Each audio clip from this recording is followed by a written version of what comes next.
Ya, bismillah. Assalamualaikum warahmatullahi wabarakatuh. Jadi, Assalamualaikum warahmatullahi wabarakatuh. Alaihi wassalatu wassalamu yang bisa nilai yaumiddin amma ba'd.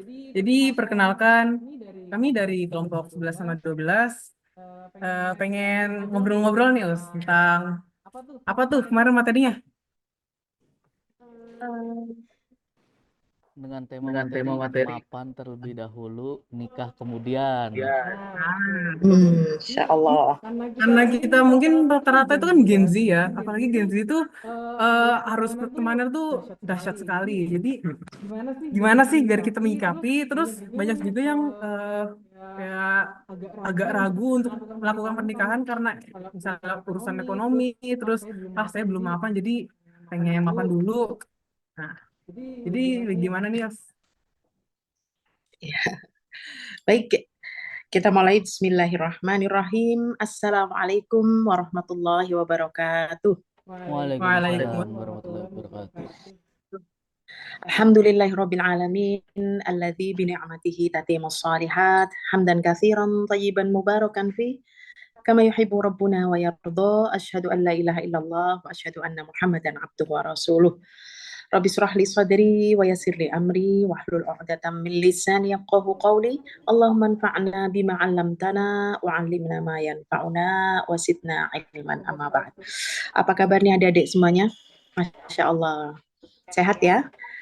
Baik, tema kita sebuah pertanyaan, mapan dulu baru nikah atau nikah kemudian, Masya Allah ya. Inilah pertanyaan yang seringkali membuat banyak dari kita itu sering jadi berpikir keras ya sebelum melangkah ke jenjang pernikahan. Terutama bagi kaum laki-laki nih, ya Allah ya, apalagi ya inilah usia-usia di Gen Z inilah mulai sudah waktunya untuk menikah dan sebagainya. Nah ini perlu kita bahas ya.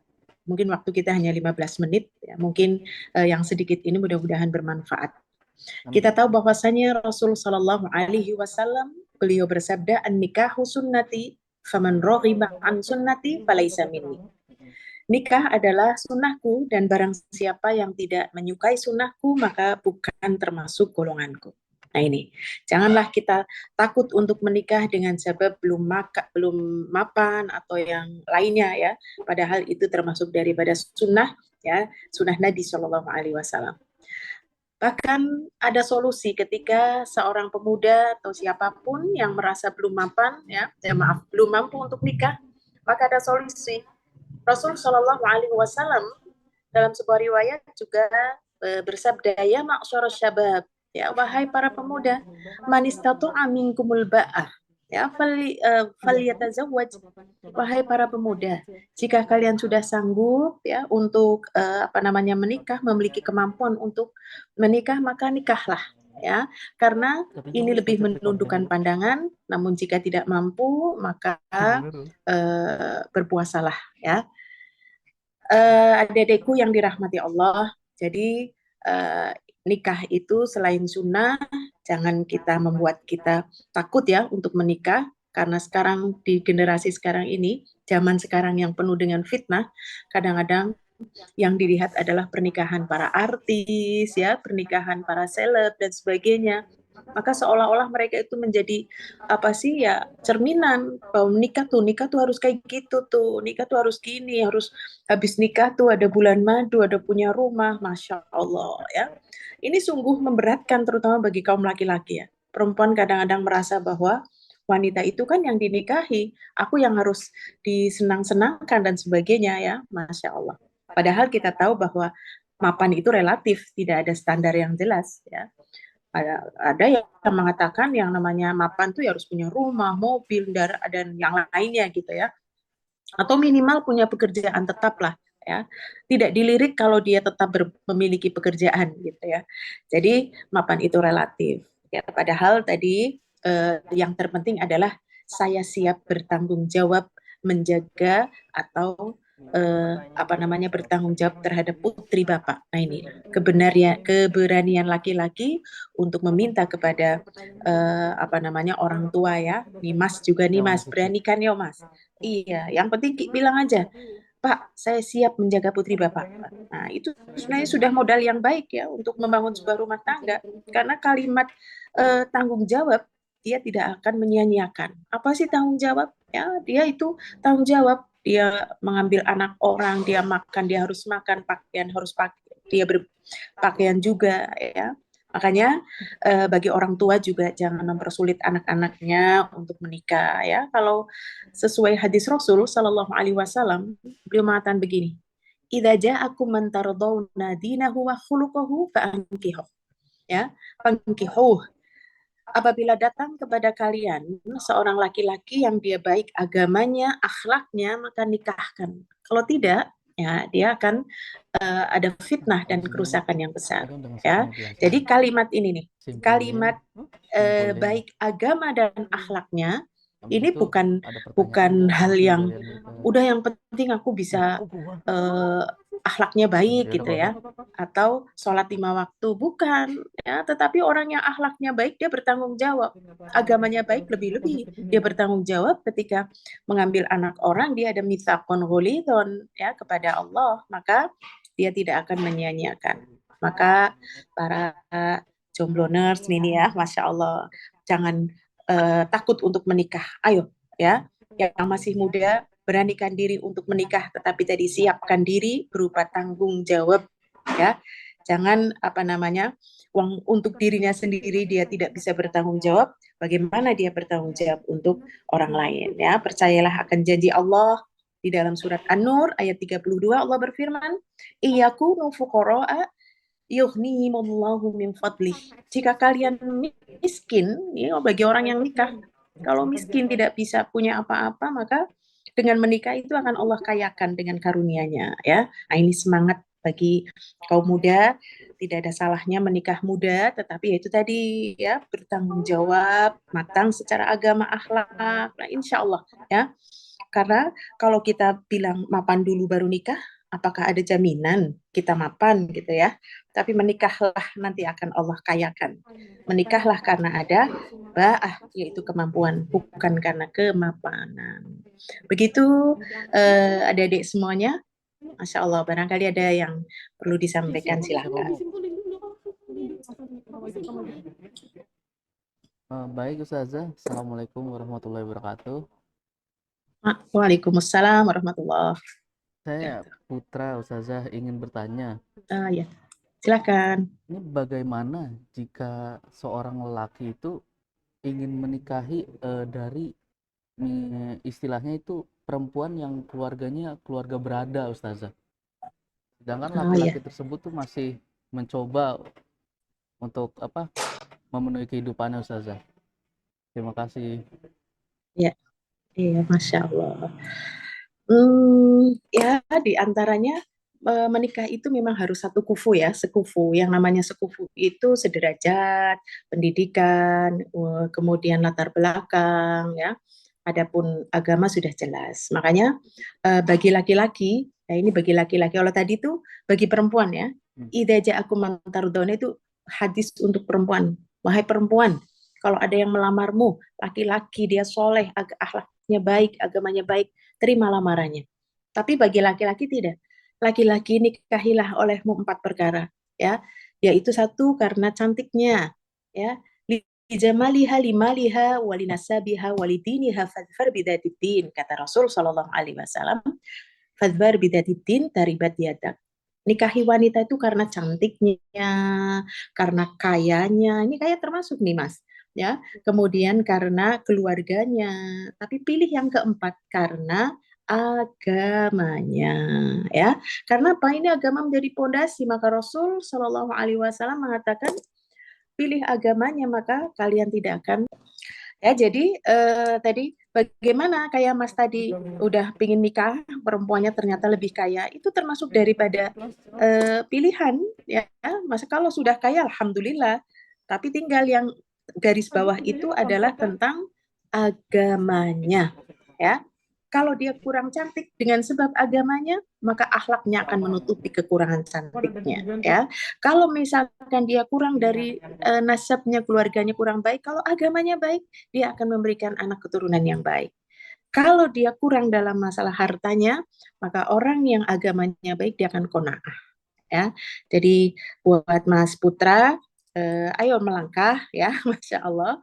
Kemudian tadi ya, ceweknya kaya ya Alhamdulillah. Sekarang tinggal memantaskan tadi ya, memantaskan dengan agama. Sudah agama itu menjadi pondasi semuanya. Gitu. Alhamdulillah. Terima kasih banyak Pak Ustazah. Ya, sama-sama. Saya ingin bertanya, Iya, silakan. kalau Siapa Mbak? menurut Siapa namanya? nama saya Bida, Bila. kalau Abida, Abidah. Oh, ABIDA, ya. iya, Abida. Saya menanyakan pendapat Ustazah, kalau menurut Ustazah sendiri istilah mapan itu standarnya tuh gimana sih? Maksudnya kayak mapan sendiri itu kan pandangan orang-orang beda-beda ya. Yang tadi Iya, betul. udah iya. Ya, Masya Allah pertanyaan yang bagus ya, Mbak Abida. Tadi memang ketika kalimat mastato'a minkumul ba'ah itu artinya barang siapa yang kalian sudah memiliki kemampuan. Nah, di sini ya, kemampuan di sini bukan kemapanan ya, bukan kemapanan. Kemampuan ini adalah tanggung jawab Sendiri ya, dia ngomong sudah banget. tanggung jawab, dia matang, dia tahu menikah itu ibadah ya, bahkan ibadah terpanjang itu menikah ya. Dan ketika sudah memutuskan untuk menikah, Masya Allah di dalam agama Islam ada fase-fasenya kan ya. Nah, pertama ta'aruf ya, ketika ta'aruf, kemudian nazar, ketika nazar lalu konsultasikan dengan Allah dengan istikharah, barulah khitbah ya. Nah, ini.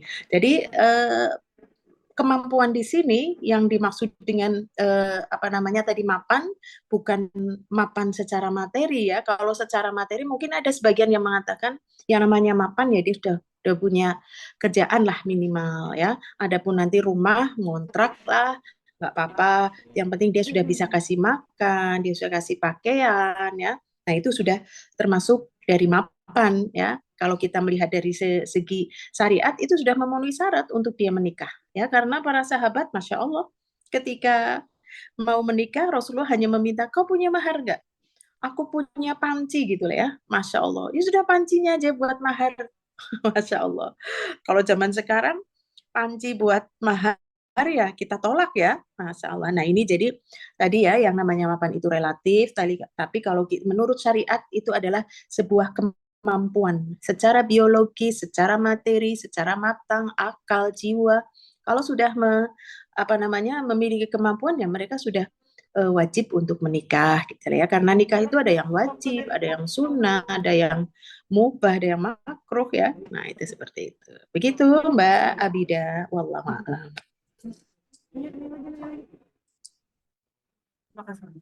Oke, Usrim, makasih penjelasannya. Boleh nanya lagi nggak, Us? Silahkan. Ada pertanyaannya. Iya, silakan.